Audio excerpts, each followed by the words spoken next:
Marcos capítulo 3 y hoy vamos a estar considerando los versículos 20 al 30.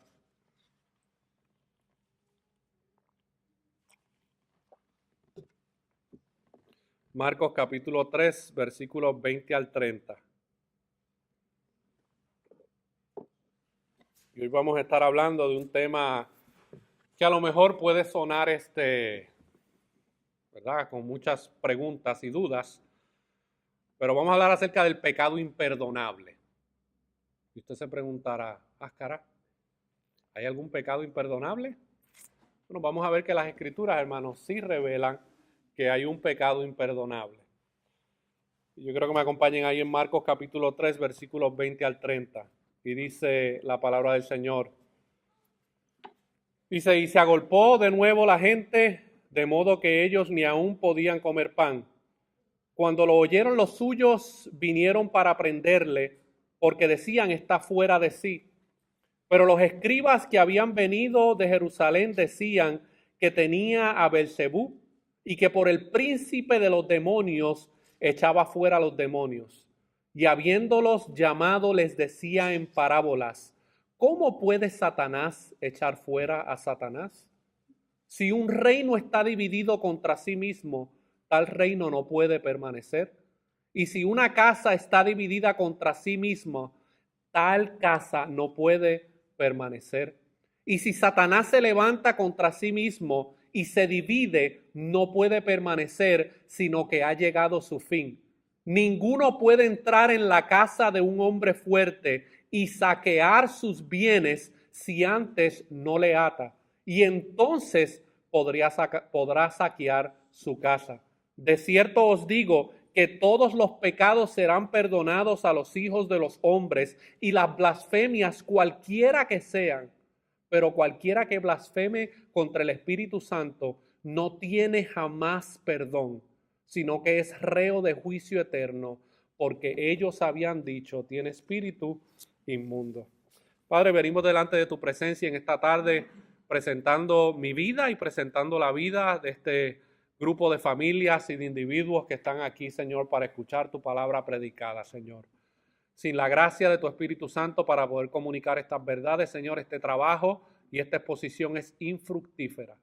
Te pedimos, Señor, que tú uses tu palabra cual espada de dos filos, Señor, y que tú hables a los corazones en esta tarde, Señor, que tú alientes a aquellos corazones que están en tus caminos y que tú salves a aquellos que creen que están en tus caminos, pero van por el rumbo de la perdición, Señor. Habla nuestras vidas. Necesitamos de la obra de tu Espíritu Santo en medio nuestro, Señor, en medio de mi mente y en medio de la mente y los oídos de aquellos que van a estar escuchando tu palabra. Que podamos concentrar nuestros sentimientos, nuestra voluntad y nuestros pensamientos a tu palabra, Señor. Todas estas cosas te las pedimos en el nombre de tu Hijo amado Jesús. Amén. Quisiera comenzar con una serie de preguntas. ¿Hay algo imposible para Dios? La mayoría responderíamos que no, ¿verdad? ¿Existe algún pecado que no pueda ser cubierto bajo la sangre de Cristo en la cruz? ¿Cómo responderíamos a esta pregunta? ¿Puede un hombre o una mujer llegar a una condición espiritual tan corrupta que no tenga posibilidad de salvación? Debemos preguntarnos eso. ¿Puede alguien llegar a tal nivel de corrupción que no tenga oportunidad de salvación o posibilidad de salvación? ¿Qué es la blasfemia contra el Espíritu Santo? Y yo no voy a dar una exégesis de qué no es. Lo que sí le puedo dar de decir de antemano es que la blasfemia del Espíritu Santo no es lo que muchos creen, predican o enseñan por ahí.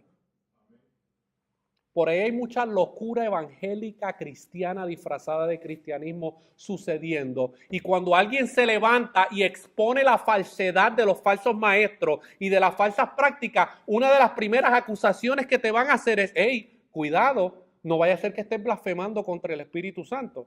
Y a cuanta payasada se le ocurre a un predicador hoy en día, todo el mundo tiene que aceptar, porque lo está diciendo el predicador o el pastor o la iglesia, es que viene de parte de Dios. No, hermano, hay muchas cosas que no son de Dios y cuando uno las critica o las discierne, no pueden venir a acusar a uno de que uno está blasfemando contra el Espíritu Santo, porque eso no es la blasfemia. Es más, la palabra nos insta a juzgar todas las cosas.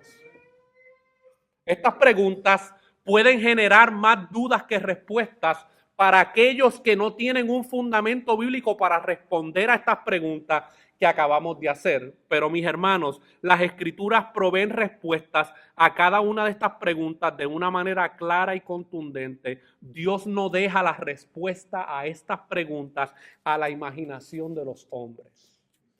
Y yo quiero que veamos en este pasaje que vamos a estar exponiendo hoy, qué realmente es la idea principal de lo que Marcos está tratando de comunicar aquí, para tratar de contestar cuál es ese pecado imperdonable que está relacionado a la blasfemia contra el Espíritu Santo. Y la idea principal de toda la enseñanza que vamos a traer hoy es la siguiente. Algunos hombres y mujeres están tan endurecidos en su rechazo hacia Jesús como el verdadero Mesías de Dios, que le atribuyen a Satanás las obras que el Espíritu Santo hacía a través de Jesús, y por esta razón nunca serán perdonados. Las Escrituras, hermanos, son muy enfáticas en cuanto a la gravedad de aquellos que rechazan a Jesús como el Mesías Salvador y Señor de sus vidas. Si tiene tiempo para buscarlo, hágalo. Si no, escuche. Pero miren lo que el mismo Jesucristo dijo en Juan 3:18, 2 versículos después de Juan 3:16. El que cree en mí, en Juan 3:18, el que cree en mí, que soy, se lo estoy leyendo en la traducción de lengua actual, lo más probable usted tiene Reina Valera, pero la traducción de lengua actual dice, el que cree en mí, que soy el Hijo de Dios, no será condenado por Dios. Pero el que no cree ya ha sido condenado precisamente por no haber creído en el Hijo único de Dios. La advertencia es clara. La advertencia es muy clara, hermano. Hay gente por ahí que cree que van a llegar a la eternidad y a morar en el reino de los cielos sin Jesús. No, hermanos, el filtro para el reino de los cielos y para llegar al Padre es a través de Jesús. Pablo habla en 1 Corintios 16:22 y lanza una advertencia, hermano, muy cruda acerca de aquellos que rechazan a Jesús. 1 Corintios 16:22 en la traducción de lengua actual dice lo siguiente: si alguno no ama al Señor Jesucristo, que la maldición de Dios caiga sobre él. Esto está en su Biblia. A lo mejor usted no lo sabía, pero está ahí. Es muy clara, hermano, la advertencia de parte de Dios. Y Pablo en Romanos 2:5 habla acerca de esto. Y miren cómo Pablo identifica el rechazo por parte de las personas. Romanos 2:5 dice, pero por tu dureza y por tu corazón no arrepentido, atesoras para ti mismo ira para el día de la ira y de la revelación del justo juicio de Dios. Escúchame bien, cada vez que a ti se te predique el evangelio y tú lo rechazas en tu corazón, tú estás atesorando ira de Dios sobre tu vida. Usted dirá, hermano Jorge, esta introducción como que empezó calientita.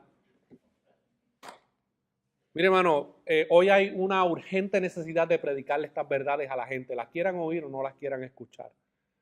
Los corazones están endurecidos y lo único que puede romper esa dureza de corazón es la palabra del Señor. Jonathan Edwards escribe acerca de esta realidad de la condenación a la cual se dirigen los perdidos. Y miren cómo él dice en un libro muy conocido, bueno, era una predicación que él hizo que luego se convirtió en un libro que se llamaba Pecadores en las manos de un Dios airado. Y él habla acerca del rumbo de los que rechazan a Jesús. Y dice, la razón por la que no han caído todavía, ni caen ahora, es solamente porque el tiempo señalado por Dios todavía no ha llegado. Porque se dice que cuando ese tiempo esperado o momento señalado llegue, sus pies resbalarán. Luego van a caer de la manera en que están inclinados a ello por su propio peso. Dios no los sostendrá ya más en esos lugares resbaladizos, sino que los dejará ir. Y luego, en ese mismo instante, caerán en destrucción como aquel que se encuentra en suelos inclinados y resbalosos o al filo de un abismo, que no puede mantenerse firme por sí solo. Cuando se deja sin apoyo, inmediatamente cae y se pierde.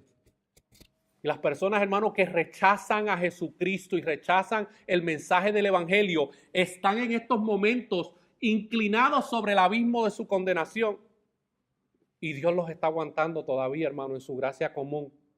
Todavía están siendo preservados por Dios, hermano, en su amor y su misericordia. Pero un día Dios va a soltar su mano y van a resbalar y no va a haber quien los detenga. Hay una expresión por ahí que dice en inglés, I'm falling and I can't get up. Un día, hermano, muchos van a tener que lidiar con esta realidad por haber rechazado a Jesús como el Salvador de sus vidas. Y si tú eres uno de esos en esta tarde, yo quiero decirte que Dios te está hablando. No sigas rechazando al Mesías, porque puede que te pase como los fariseos y los líderes religiosos que vamos a ver en esta exposición. En los pasajes anteriores que hemos estado viendo en las últimas semanas, nosotros hemos visto cómo los escribas y los fariseos presionaban a Jesús con todo tipo de preguntas, declaraciones y señalamientos en su contra. Como no lo podían detener por su conducta, por su poder ni por sus enseñanzas, ahora van a comenzar una estrategia muy común entre las personas religiosas. Y esa es una campaña de descrédito y calumnias en contra de Jesús. Usted sabe que cuando un país tiene elecciones, y por lo general hay varios partidos políticos, ¿qué es lo que hace el candidato de la oposición para tratar de ganar votos? Empiezan a tirar fango, ¿verdad?, al otro candidato, empiezan a desprestigiar el carácter de ese otro candidato y empiezan a veces a buscar cosas y encontrar cosas de 20, 30 años pasados para tratar de desacreditar a ese candidato. Bueno, pues como los fariseos no podían detener el poder de Jesús, no podían cerrarle su boca por sus enseñanzas, pues ahora van a comenzar a desacreditarlo y armar toda una campaña de calumnia en contra de Jesús. Y es aquí donde nosotros llegamos a la médula de esta enseñanza que acabamos de exponer aquí en Marcos capítulo 3. Pero el trasfondo de esta enseñanza en Marcos 3 se encuentra en Mateo capítulo 12, versículos 22 al 23. Acompáñenme un momento a Mateo capítulo 12, versículos 22 al 23. Este es el contexto de lo que acaba de suceder aquí en Marcos. Marcos no da estos detalles, pero Mateo sí los incluye. Miren lo que dice ahí en Mateo 12, versículos 22 al 23. Habíamos visto la semana pasada que Jesús se había retirado al monte a orar, llamó a sus discípulos, a los 12 que él había escogido, regresa nuevamente a la casa en Capernaum y ahí llegan nuevamente las multitudes buscando algo de parte de Jesús. Había gente enferma y había gente endemoniada. Bueno, pues Jesús llega aquí y miren lo que pasa. Entonces fue traído a él un endemoniado, ciego y mudo, y le sanó de tal manera que el ciego y mudo veía y hablaba. Y toda la gente estaba atónita y decía, ¿será este aquel hijo de David? Este es el contexto de lo que está sucediendo en este pasaje de Marcos capítulo 3. Y si regresamos ahora a Marcos capítulo 3, en el versículo 22, miren la acusación que hacen los fariseos a lo que acaba de suceder con este hombre. Marcos capítulo 3, versículo 22. Esta va a ser la campaña de descrédito por parte de los fariseos hacia Jesús. Y esto revela, hermano, que cuando una persona tiene el corazón endurecido, llama al bueno malo, como vemos en este pasaje. Cuando el corazón está endurecido, hermanos, llama a lo bueno, llama malo, y a lo malo, llama bueno. Y aquí los fariseos van a llamar al bueno, a Jesús lo van a llamar el malo. Miren la respuesta de los fariseos en el versículo 22. Pero los escribas que habían venido de Jerusalén, se dieron un viaje desde Jerusalén hasta Capernaum, hermano, para desacreditar a Jesús. Pero los escribas que habían venido de Jerusalén decían que tenía a Belcebú y que por el príncipe de los demonios echaba fuera los demonios. Los líderes religiosos de Israel tenían una preocupación, como vimos en el pasaje de Mateo 12. Ellos estaban preocupados de que las multitudes, a ver todo lo que Jesús estaba haciendo, realmente fueran a considerar a Jesús como el Mesías prometido. Ya se estaban preguntando, bueno, ¿será este el Mesías prometido? Porque de acuerdo a todo lo que nosotros sabemos acerca de lo que se había profetizado acerca del Mesías, este hombre aparentemente llena todos los requisitos. ¿Será este el Mesías prometido? Y los fariseos entonces empezaron a decir, bueno, espérate, las multitudes están reconociendo a este como el Mesías, vamos a tener que hacer algo para detenerlo. Los escribas acusan a Jesús públicamente de estar haciendo los milagros, sanidades y liberaciones por el poder de Beelzebú. Yo creo que debemos contestar para el beneficio de todos, ¿quién era Beelzebú? No le ponga ese nombre a un hijo suyo nunca, ¿ok? Hay gente que se pone muy creativa y abre la Biblia. ¿Qué nombre le voy a poner a mi hijo donde caiga el dedo? No haga eso. ¿Quién era Beelzebú? El nombre Beelzebú se refería originalmente a Baal-Zebul, que significa el príncipe Baal. Y deidad falsa, obviamente, era el dios o la deidad principal de los filisteos. Y si usted ha leído un poco del Antiguo Testamento, usted sabe que los filisteos eran los enemigos acérrimos del pueblo de Israel. Y los israelitas burlonamente lo denominaron Baal-Zebud, que significa el señor de las moscas. Para burlarse de los filisteos y de su falso dios, los israelitas en vez de Beelzebul, le decían Beelzebud, el dios de las moscas. Ya en el primer siglo, en los tiempos de Jesús, Baal-Zebud se había convertido en un nombre más para Satanás. Era el nombre o el título que los judíos le daban a Satanás. Y la campaña de descrédito de los escribas hacia Jesús era la siguiente. Este era el eslogan. Usted sabe que las campañas políticas por lo general ponen como un eslogan. En la unidad del pueblo está la fuerza, ¿verdad? Bueno, el eslogan y la campaña de descrédito de los fariseos contra Jesús era la siguiente. Jesús está poseído y está controlado por Satanás, quien es el príncipe del mundo demoníaco. Las enseñanzas, sanidades y liberaciones que Jesús hace, las está haciendo por el poder de Satanás. Miren qué acusación. En una ocasión lo acusaron de ser hijo de fornicación, ¿verdad? Y que todo el tiempo buscaban alguna manera, hermano, de acusar y desacreditar a Jesús. Pero miren qué clase de aseveración estos hombres endurecidos están haciendo en contra de Jesús. Han visto todos los milagros y las señales que Él está haciendo y ellos rehúsan en su corazón endurecido aceptar a Jesús como el Mesías prometido. Como comenta Herman Bavinck, dice, con un corazón endurecido estos hombres están pecando contra la manifestación más visible del Evangelio. Cristo es la manifestación visible del Evangelio. Él es la palabra encarnada. Ellos están viendo presencialmente al supremo y único bueno y lo están llamando el supremo diabólico. Miren cuán fuertes eran las acusaciones de estos hombres, mis hermanos. Isaías 5:20 habla acerca de esta realidad del corazón endurecido y dice el profeta Isaías, ay de los que a lo malo dicen bueno y a lo bueno malo, que hacen de la luz tinieblas y de las tinieblas luz, que ponen lo amargo por dulce y lo dulce por amargo. Porque usted cree que nuestra sociedad hoy en día le dice a lo malo bueno y a lo bueno malo. ¿Por qué es? Por el corazón endurecido que tiene. Por eso es que le enseñan a los jóvenes, no importa, mira, prueba todas las mujeres que tú quieras antes de casarte, para que entonces puedas llegar al matrimonio y haber disfrutado toda tu sexualidad. Porque el mundo piensa que eso es bueno, pero la Biblia le llama a eso fornicación. La Biblia le llama a eso lujuria, le llama lascivia. Yo sé que son términos que a lo mejor no nos gusta escuchar, pero esa es la verdad. Y el corazón endurecido llama a lo malo bueno y a lo bueno malo. ¿Por qué usted cree que hoy en día se promueve tanto la ideología de género? Hace 50 años de atrás todo el mundo estaba claro en que la creación consistía de un hombre y de una mujer. Hoy en día eso es cuestionado y se enseña en nuestras escuelas.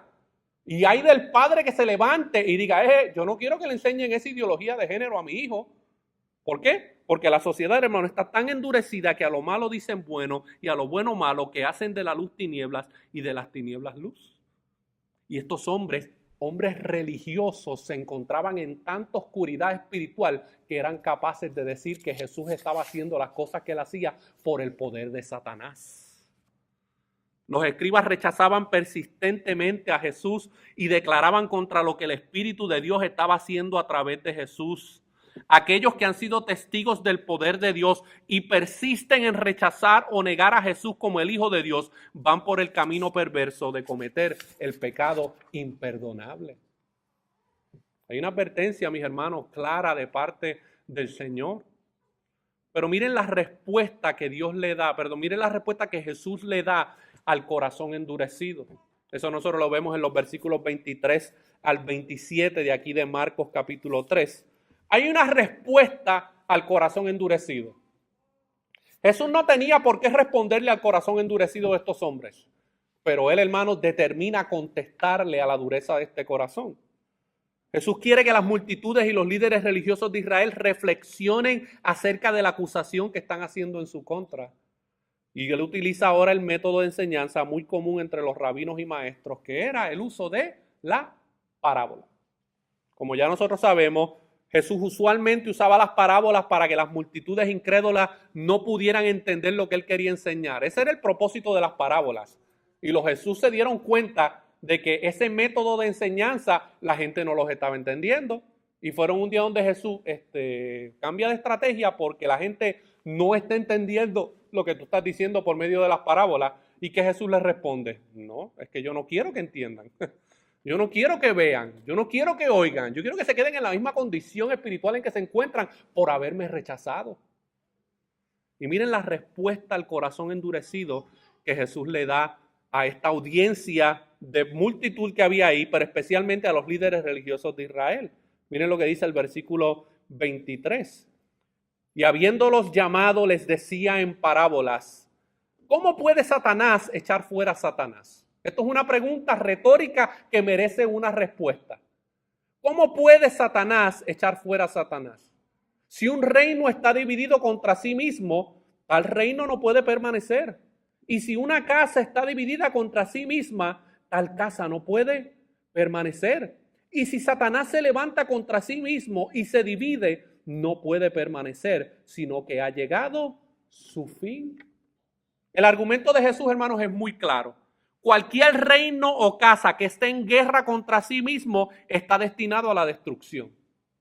La mayoría de los imperios que han surgido a través de los años, ¿usted sabe cuál ha sido la causa principal de su destrucción? Las divisiones internas.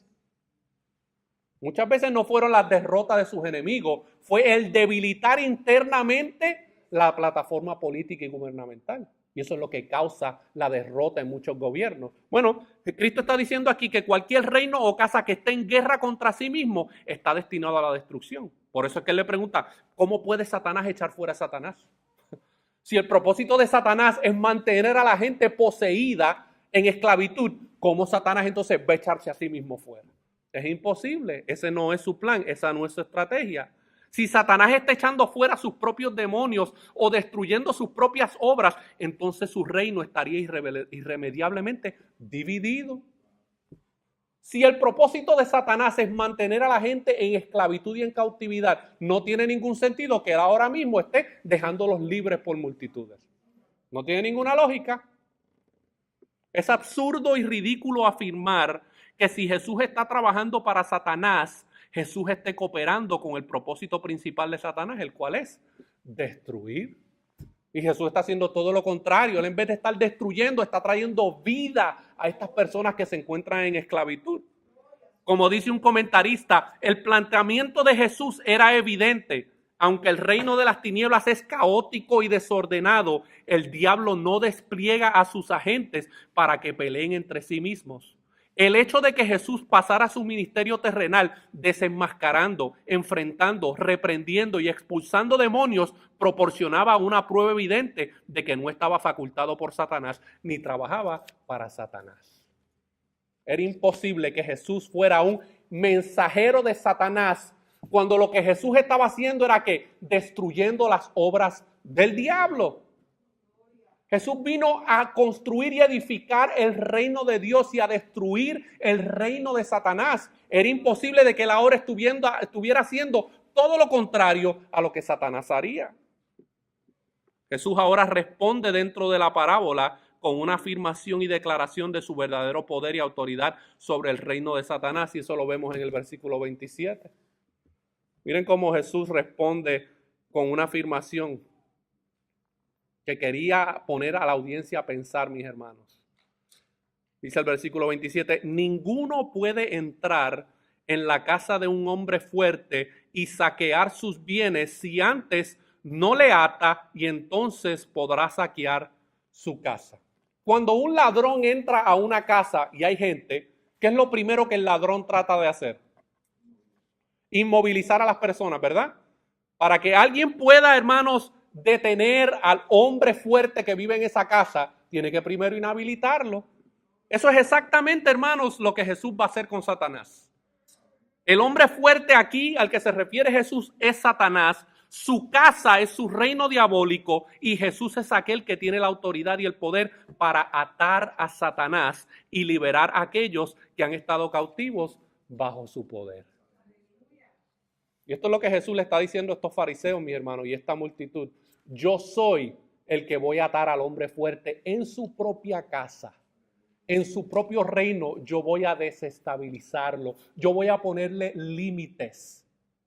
Y sin querer entrar en aspectos escatológicos, hermano, cuando usted lee Apocalipsis capítulo 20, usted vuelve a escuchar este mismo lenguaje acerca de la atadura de Satanás, para que deje de engañar a las naciones. El apóstol Juan en primera de Juan 3:8 habla acerca del propósito por el cual Jesús vino y dice, el que practica el pecado es del diablo. Porque el diablo peca desde el principio. Para esto apareció el Hijo de Dios, para deshacer las obras del diablo. Ese fue el propósito principal, hermano, del ministerio de Jesús. Él vino a destruir las obras satánicas y vino a traer libertad a aquellos que se encontraban endemoniados. Y había un hombre endemoniado y el demonio era el causante de que ese hombre estuviera ciego y mudo. Ahora, no todas las personas que tienen condiciones de enfermedad están poseídos por un demonio. Mucho menos un cristiano puede estar poseído por un demonio. Pero en este caso y en algunos casos hay personas que están enfermas y tienen síntomas y situaciones graves de salud porque están poseídos por demonios. Y en este caso, este hombre tenía esa realidad. Jesús lo liberta de la condición en la cual se encuentra y los fariseos comienzan a desacreditarlo. Jesús, hermano, en la cruz iba a terminar de saquear el reino de Satanás y a través de su obra de redención muchos iban a ser libertados de la esclavitud del pecado en la cual se encontraban. Y esto Satanás lo sabía, por eso él intentó todo lo que pudo por impedir que Jesús llegara a la cruz. Miren cómo el escritor a los Hebreos, en Hebreos capítulo 2, versículos 14 al 15, miren cómo el escritor a los Hebreos resume la victoria que Jesús obtuvo sobre Satanás en la cruz. Hebreos 2, versículos 14 al 15 dice, así que por cuanto los hijos participaron de carne y sangre, él también participó de lo mismo para destruir por medio de la muerte aquel que tenía el imperio de la muerte, esto es, al diablo, y librar a todos los que por el temor de la muerte estaban durante toda la vida sujetos a servidumbre. Y esto, mis hermanos, es exactamente lo que Jesús está haciendo cada vez que está libertando a un endemoniado que es traído frente a él. Él está destruyendo las obras de Satanás y en la cruz él iba a terminar de destruir el poder satánico que Satanás tenía sobre las naciones. Porque déjeme decirle, la expansión del evangelio en los últimos 2 años no tiene comparación. Pero antes de la venida de Cristo, había naciones y naciones completas que permanecían en oscuridad y en esclavitud. Y es a través, hermanos, de la obra de Cristo y de la predicación del evangelio que ahora las naciones pueden ser expuestas a la luz del evangelio que puede traer libertad a sus vidas. Y esta es la razón por la cual la iglesia debe proclamar el evangelio. Es a través del mensaje del evangelio que los esclavos del pecado son libertados y los muertos espirituales son resucitados a una nueva vida en Cristo. Por eso es que nosotros predicamos el evangelio, mis hermanos. No es porque simplemente queremos llenar unas sillas en un lugar como este. Es porque entendemos que las personas están esclavas al pecado, están muertos espiritualmente y necesitan el mensaje del evangelio para llegar a la vida y llegar a la luz. Y a nosotros, a pecadores también redimidos, que se nos ha encargado y comisionado este mensaje. Pero hay una advertencia devastadora que Jesús le da a esta multitud y especialmente a los fariseos. Miren lo que dice los versículos 28 y 30, de ahí de Marcos 3. De cierto os digo que todos los pecados serán perdonados a los hijos de los hombres y las blasfemias cualesquiera que sean. Pero cualquiera que blasfeme contra el Espíritu Santo no tiene jamás perdón, sino que es reo. En otras versiones dice prisionero, sino que es reo de juicio eterno. La advertencia que Jesús le da a la multitud que está escuchando y a los líderes religiosos que lo están difamando es bastante severa, mis hermanos. Diciendo, todos aquellos que blasfemen contra Dios y contra mí pueden encontrar perdón, pero aquellos que blasfemen contra el Espíritu Santo no tienen perdón. Y usted dirá, bueno, pero entonces ¿cuál es la diferencia entre blasfemar contra Dios, blasfemar contra Jesús y blasfemar contra el Espíritu Santo? Bueno, primero tenemos que establecer qué es una blasfemia. Blasfemia es hablar de Dios con desprecio o ser insolentemente irrespetuoso. Eso es considerado un tipo de blasfemia. Es hacer expresiones, ya sea verbales o escritas, en contra de Dios, en contra de su carácter, en contra de su naturaleza.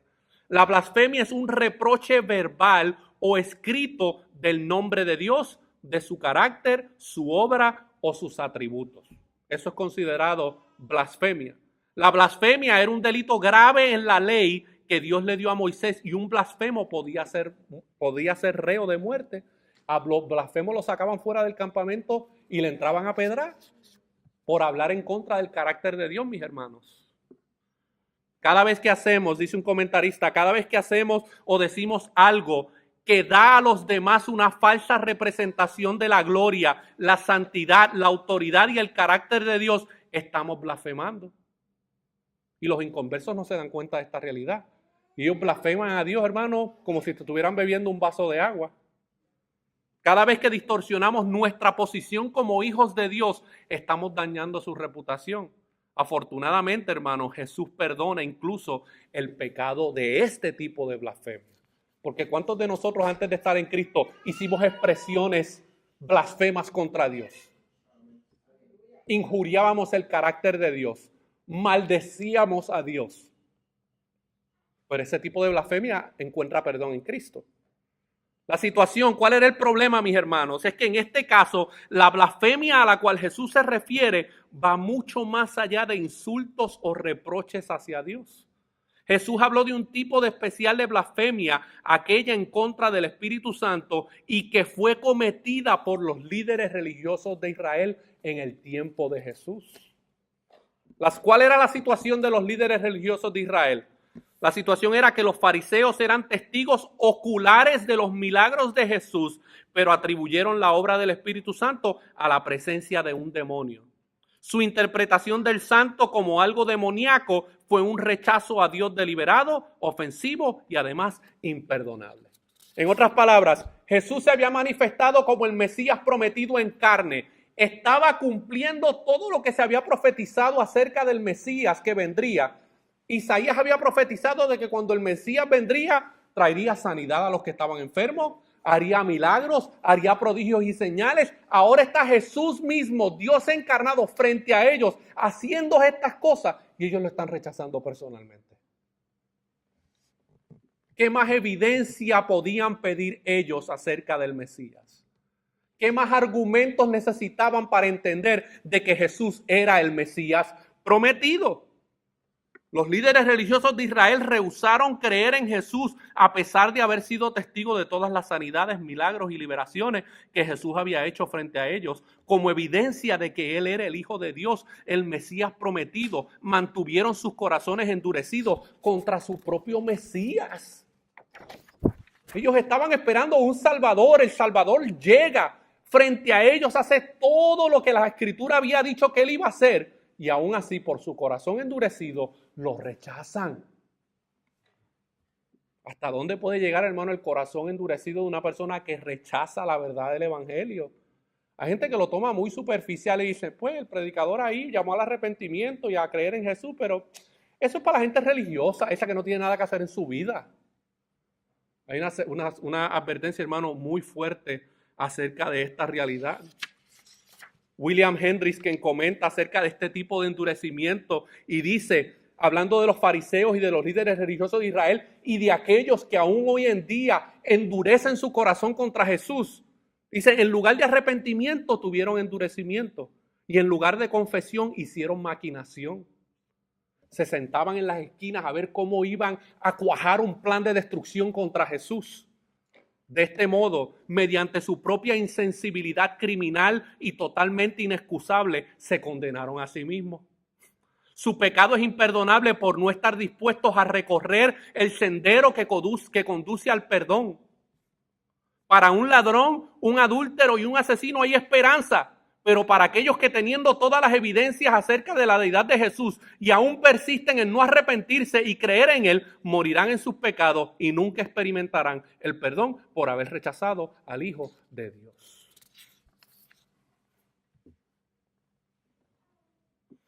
El mensaje del evangelio, hermano, puede hacer clamar a alguien, oh Dios, ten misericordia de mi pecador.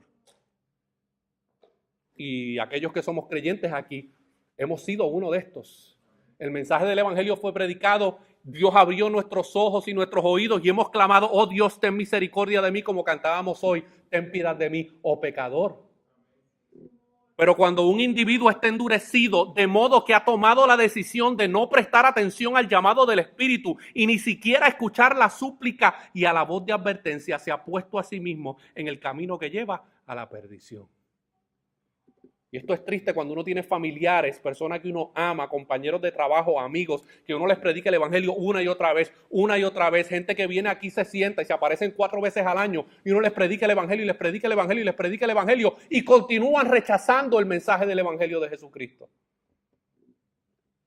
El escritor a los Hebreos hizo una advertencia muy fuerte 40 años después de la muerte y resurrección de Jesús.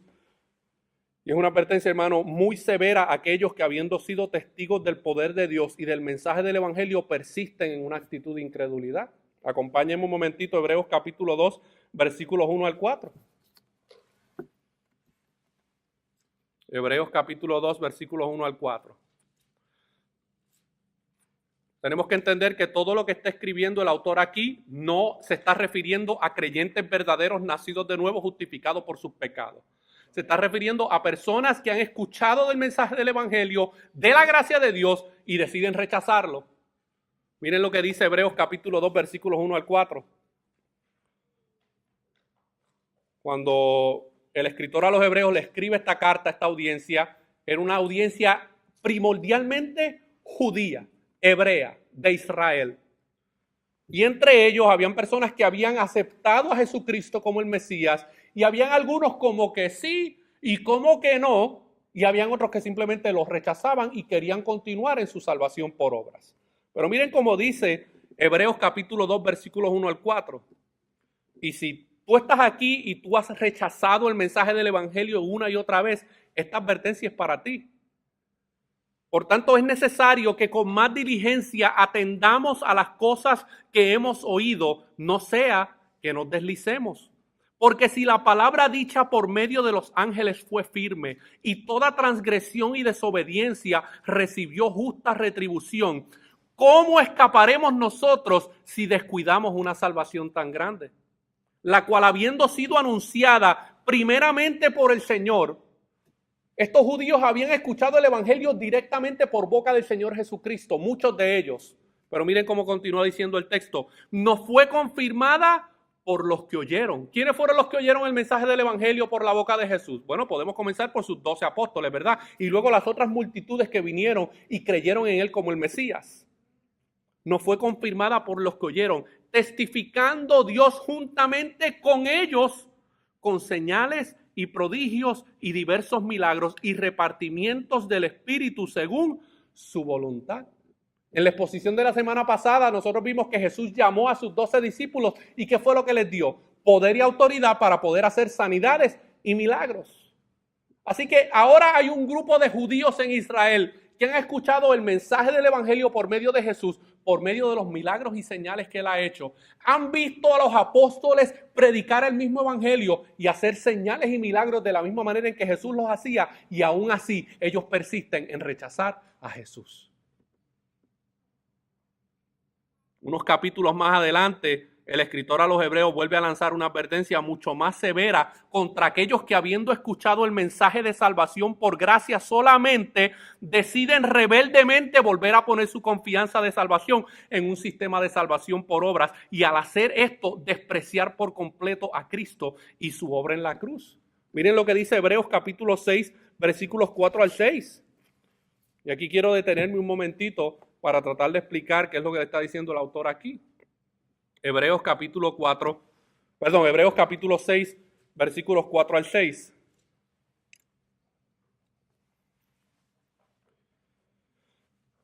Esto es una advertencia a aquellos que han sido expuestos de una manera u otra al mensaje del evangelio. Y miren, yo quiero que usted sepa algo. Nuestras comunidades, por lo menos aquí en los Estados Unidos, no tienen excusa. Aquí hay una iglesia cada 5 minutos. Aquí hay radio cristiana, televisión cristiana. Aquí hay un montón de creyentes por todos lados. Los inconversos no tienen excusa. Aquí en Estados Unidos no pueden decir, nadie me predicó el evangelio. Yo nunca escuché del evangelio de Jesucristo. No la hay. Miren la advertencia que el escritor a los Hebreos lanza. Dice, porque es imposible que los que una vez fueron iluminados. Quiero detenerme ahí, mis hermanos. Usted sabe que cuando alguien está en oscuridad o algo está en oscuridad, un poquito de luz es suficiente para alumbrar el sendero, ¿verdad? Usted no necesita todo el cuarto con luz. Usted necesita un poquito de luz para saber cuál es el camino. Porque es imposible que los que una vez fueron iluminados y gustaron. Una cosa es gustar y otra cosa es comer. Hay una diferencia entre gustar y comer. ¿Ok? Usted sabe cuando usted quiere probar algo y usted, déjame probarlo, a ver cómo sabe. Eso es distinto a comérselo. Porque es imposible que los que una vez fueron iluminados y gustaron del don celestial y fueron hechos partícipes del Espíritu Santo. ¿A qué se refiere eso? ¿Se refiere que recibieron el Espíritu Santo en su vida? No. Fueron partícipes del Espíritu Santo en el sentido de que vieron las obras milagrosas con sus ojos del poder del Espíritu Santo. Y asimismo gustaron de la buena palabra de Dios. ¿Usted sabe cuál es la condenación mayor de aquellos que van a una iglesia de sana doctrina y se rehúsan a creer en el mensaje del evangelio? Que están gustando de buena palabra de Dios y aún así deciden no arrepentirse de sus pecados. Eso está complicado. Y asimismo gustaron de la buena palabra de Dios y los poderes del siglo venidero. ¿A qué poderes del siglo venidero se está refiriendo el autor aquí, mis hermanos? Bueno, podríamos enumerar muchos, pero entre uno de ellos es la obra del nuevo nacimiento que Dios hace en una persona que está muerta espiritualmente y ahora tiene vida eterna en Cristo. Ese es el poder de Dios en acción, hermanos. Y los poderes del siglo venidero, y recayeron. En otras versiones dice, y rehusaron. Y recayeron, sean otra vez renovados para arrepentimiento, crucificando de nuevo para sí mismos al Hijo de Dios y exponiéndole al vituperio. En otras palabras, lo que el autor está diciendo aquí es, mira, hay personas entre ustedes, especialmente en esta multitud, que han escuchado el mensaje del Evangelio de Jesucristo.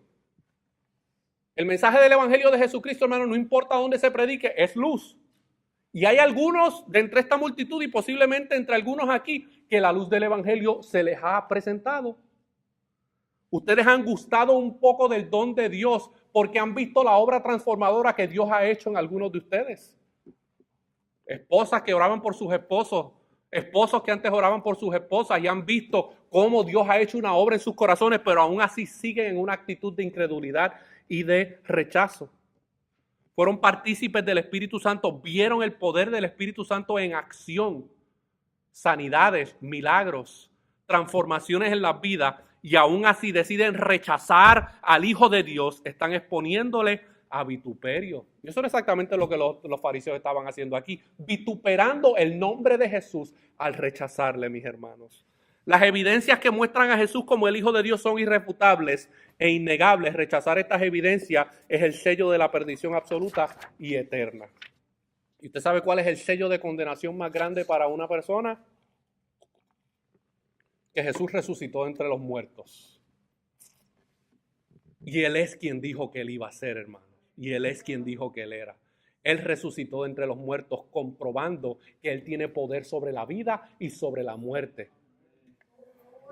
Y si tú no quieres creer en Jesús porque a lo mejor yo no estuve en esa época, yo no sé si hizo o no los milagros, ese puede ser un argumento débil, pero puede ser un argumento, pero tú no puedes negar la realidad del Cristo resucitado. Hay evidencias que no pueden ser rechazadas, mis hermanos. Hay evidencia tras evidencia de la resurrección de Jesús como el Hijo de Dios.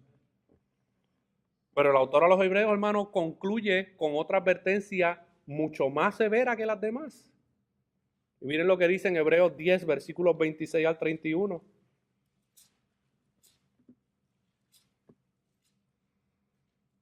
Hebreos capítulo 10, versículos 26 al 31. Recuérdense que aquí le está hablando en el contexto a personas que han sido expuestas al mensaje del Evangelio y los rechazan. Dice, porque si pecáramos voluntariamente, ¿a qué se refiere? ¿Cuál es ese pecado voluntario? Al pecado de rechazar a Jesús como el Hijo de Dios. Porque si pecáramos voluntariamente, después de haber recibido el conocimiento de la verdad, o sea, después de haber recibido toda la información necesaria y todas las evidencias de que Jesús era el Mesías prometido y que solamente a través de él hay perdón por los pecados, después de haber escuchado ese mensaje y aún así haberlo rechazado, porque si pecáramos voluntariamente después de haber recibido el conocimiento de la verdad, ya no queda más sacrificio por los pecados, sino una horrenda expectación de juicio y de hervor de fuego que ha de devorar a los adversarios. Pues conocemos al que dijo, mía es la venganza, yo daré el pago, dice el Señor. Y otra vez el Señor juzgará a su pueblo. Horrenda cosa es caer en manos del Dios vivo, mis hermanos. No queremos, hermanos, presentar a Dios simplemente como un monstruo airado que está deseoso por destruir a aquellos que lo rechazan. No. Ese es un atributo de Dios, pero también Dios es un Dios de amor, de misericordia, de fidelidad, de perdón. Pero cuando las personas insisten obstinadamente en rechazar el mensaje del Evangelio de Jesucristo, horrenda cosa es caer en manos del Dios vivo. Porque Dios envía a su Hijo a salvar y a redimir a los pecadores para que puedan obtener limpieza y perdón de sus pecados. Pero ¿qué hacen los hombres? Los rechazan. El único medio que Dios ha establecido para que los hombres puedan llegar al Padre es a través de Jesucristo, y aún así los hombres los rechazan, mis hermanos. Y como dice Jonathan Edwards en ese famoso mensaje que él le predicó a su iglesia, miren lo que él dice acerca de este rechazo obstinado. Y él dice, cuán terrible es el estado de esos que diariamente y a cada hora están en peligro de esta gran ira y miseria infinita. Pero ese es el lúgubre caso de cada alma en esta congregación que todavía no ha nacido de nuevo.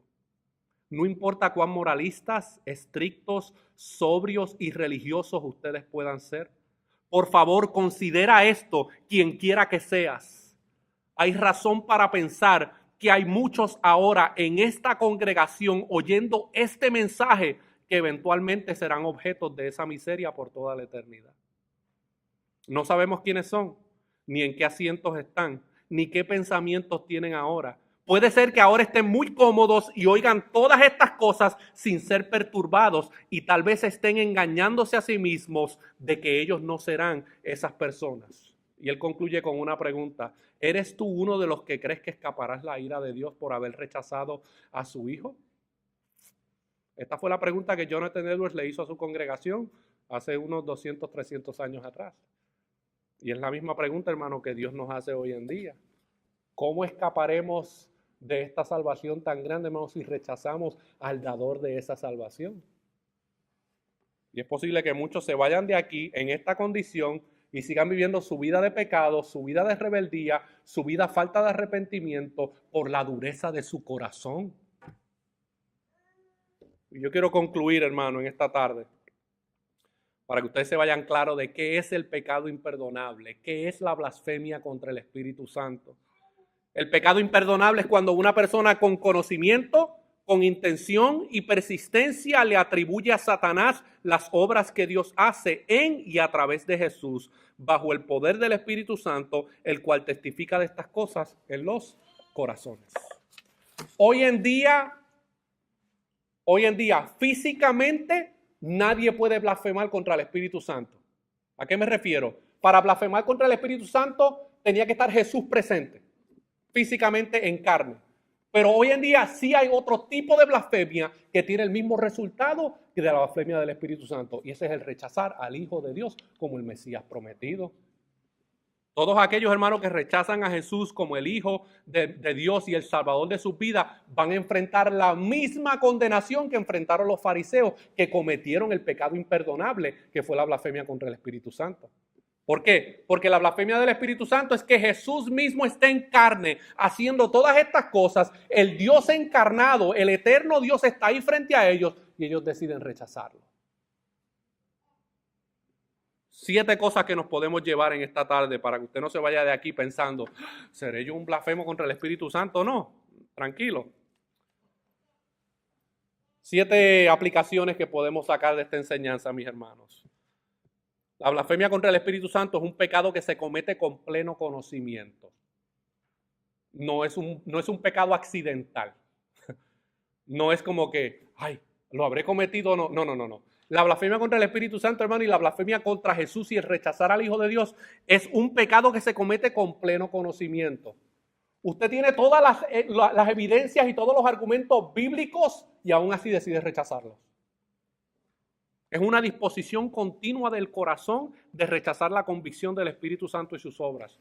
Ahí está el Espíritu Santo tocando tu corazón. Arrepiente de tus pecados, cree en el mensaje del Evangelio y tú sigues ahí que no.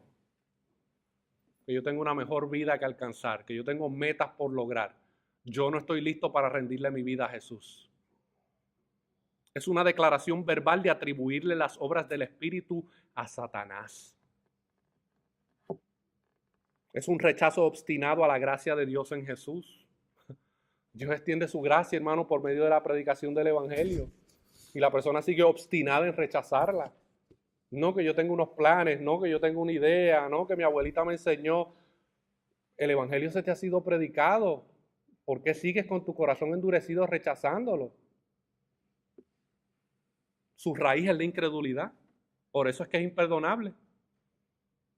Porque su raíz es la incredulidad. Es no creer en Jesús.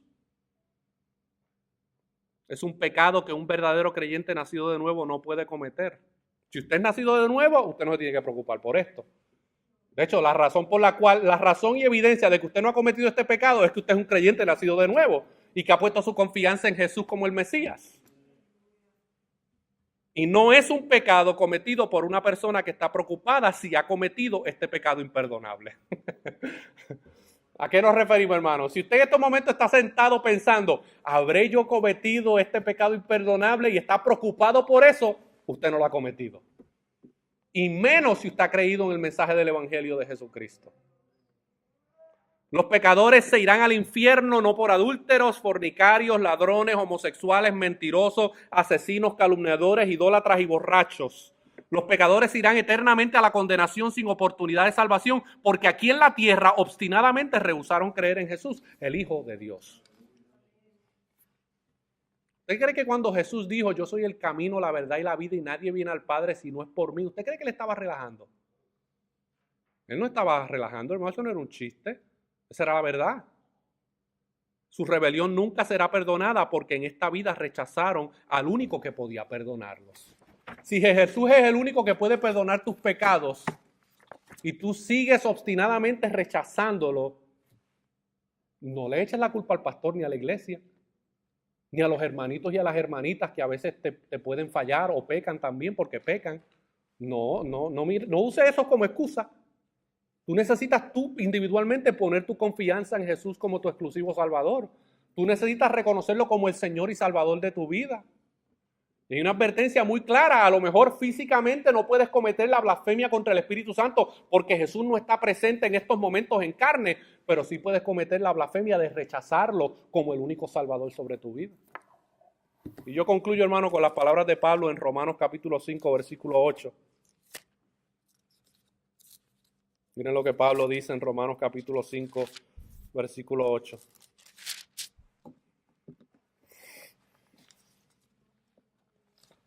Porque a pesar de toda esta advertencia severa, a pesar de todo esto tan fuerte que vemos en este pasaje, Dios sigue siendo un Dios de amor y misericordia. Y si tú estás aquí, escúchame bien, si tú estás aquí y tú no eres creyente en el Evangelio de Jesucristo, Dios hoy te está mostrando su amor y su misericordia para contigo. Dice Romanos 5:8, mas Dios muestra su amor para con nosotros en que siendo aún pecadores, Cristo murió por nosotros. Cristo murió por nuestros pecados. Cristo murió por los pecados de los hombres y ahora llama a los hombres al arrepentimiento y fe en Él. No sigas confiando en tus propias ideas de justicia.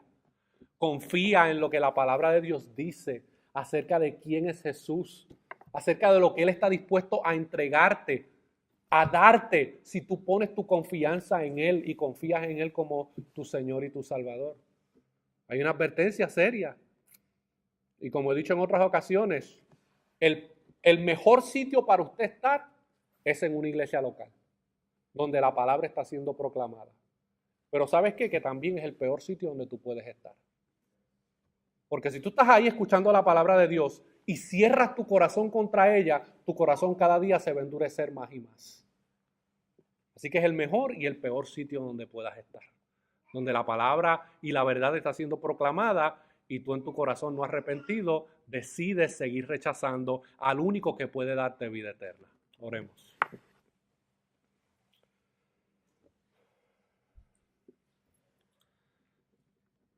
Señor, tu palabra es clara. Tú has dejado estas verdades puestas en tu palabra para ser de amonestación a nuestras vidas. Te pedimos, Señor, que tú obres primeramente en los corazones que en estos momentos y por años han venido rechazando y rehusándose obstinadamente a creer en el mensaje del Evangelio. Creyendo en que ellos van por el camino de la verdad, creyendo que sus ideas y sus conceptos acerca de ti son los que lo van a llevar al reino de los cielos, Señor. Revélate esos corazones en esta tarde, Espíritu Santo. Obra, revela tu verdad, convéncelos de pecado, de justicia y de juicio, para que puedan en estos momentos reconocer su gran pecado de incredulidad contra ti y que tú le des gracia, Señor, le des fe para que puedan creer y venir a ti en arrepentimiento, Señor. Y aquellos que tú has obrado ya esa obra de nuevo nacimiento, yo te pido que también tomemos estas enseñanzas, las tomemos en serio en nuestros corazones para que podamos ver a aquellos que están a nuestro alrededor y que todavía no han creído en el mensaje del Evangelio y podamos sentir esa compasión necesaria para poder advertirles del camino por el cual van, Señor. Perdónanos como iglesia si no hemos llevado a cabo la gran comisión entendiendo esta realidad espiritual en la que se encuentran los hombres. Ayúdanos, Señor. Fortalece los corazones débiles. Fortalece inclusive aún los corazones que por medio de diferentes situaciones han permitido que la incredulidad llegue a sus corazones y tienen apatía espiritual hacia tus cosas. Esto es algo que solamente tú puedes hacer, Señor. Yo como pastor oro por las almas que vienen a este lugar, oro por las vidas, Señor, pero tú eres el único que puedes obrar en los corazones. Tú eres el único que puedes traer a un muerto espiritualmente a una nueva vida en Cristo, Señor. Que podamos como iglesia ver los frutos de tu palabra siendo sembrada en los corazones, Señor. Gracias te damos, Padre, y te damos gracias por tu amor, te damos gracias porque has tenido misericordia de nuestras vidas, porque cuando estábamos muertos, tú nos diste vida. Cuando nos encontrábamos viviendo para los deleites de nuestra carne y del pecado, tú fuiste allí y nos rescataste. Y cambiaste nuestra mente, cambiaste nuestros deseos.